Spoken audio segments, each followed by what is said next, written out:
talking. Okay. I hope you can derive something super easy like this. You just get 2g of x. I say that all the time. I hope you guys can do this. Times g prime. Yes, we know that. We're going to drop a 3 in there. So we get 2 times g of 3, which is what? 2. Times g prime of 3, which is 3. 12. Easy peasy.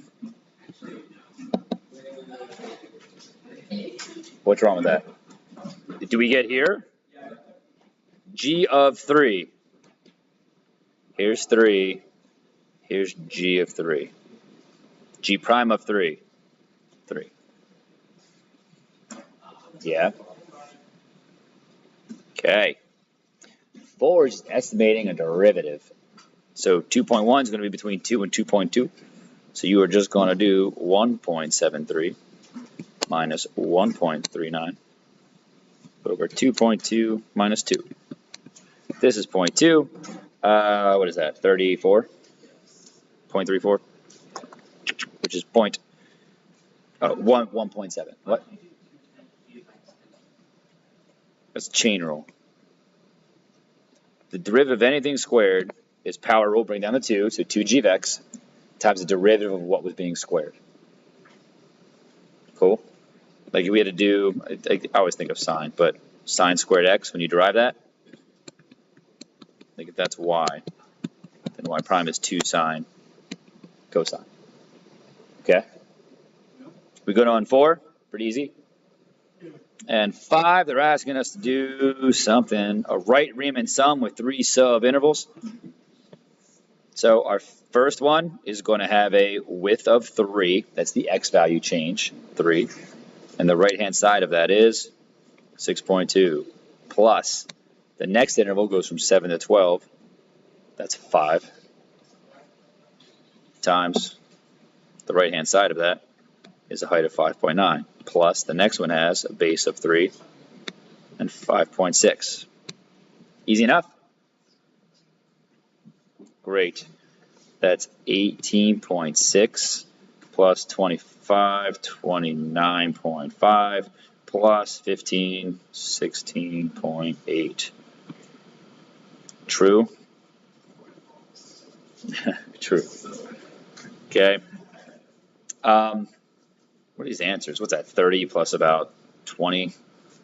I don't know, 50, 60 something? Is it B? Is it A? Oh yeah, I rounded those up. Yeah, okay. A sounds good. Yeah.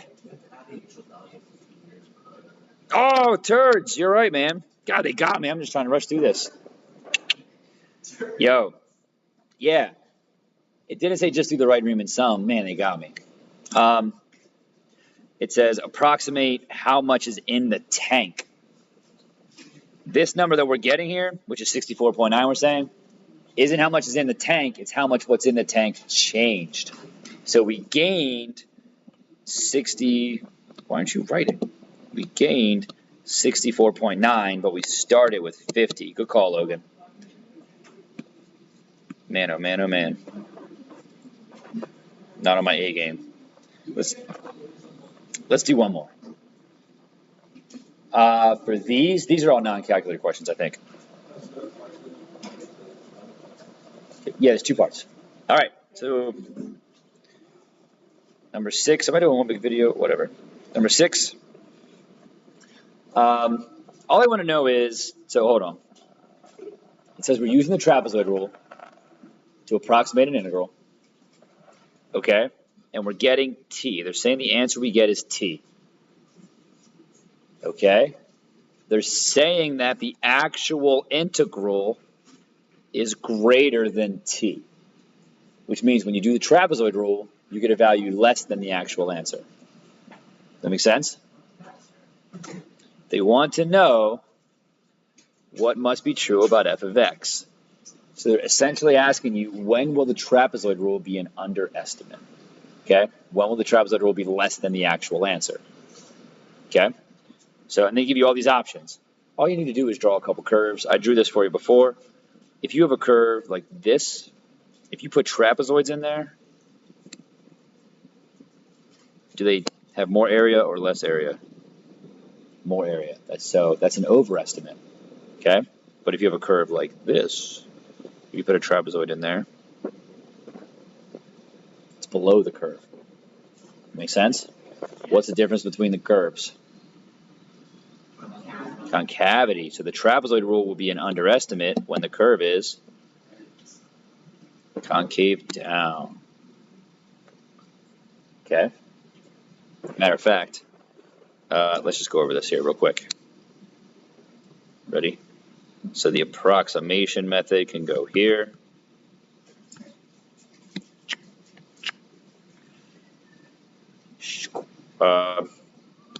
And then up here will be what? Over, under. Oh, no, not over, under. Let's do increasing, decreasing, concave up, concave down. These are the things we're going to ask you to approximate. A right-hand sum, left-hand sum, trapezoid rule, and a tangent line. You should know these rules, kids.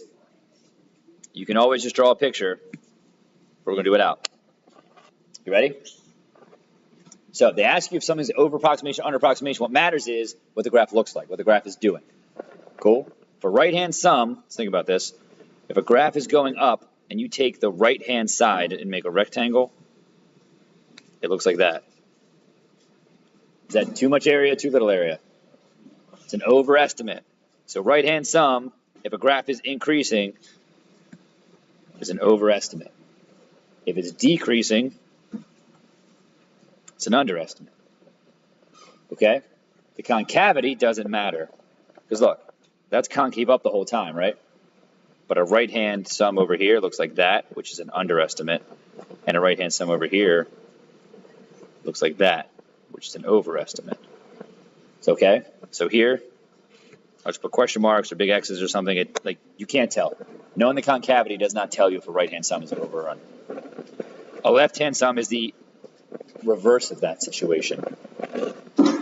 It's an underestimate here, an overestimate here, and here we can't tell. So left-hand sum and right-hand sum depend on a function going up or down. We just did trapezoid rule. It doesn't matter if it's increasing or decreasing. It matters about its concavity. If it's concave up, what do we say the trapezoids are? Too much or too little? Too much. So trapezoid rule is an overestimate if it's concave up. And it's an underestimate concave down. Okay? And for tangent lines, again, you can always just draw a picture.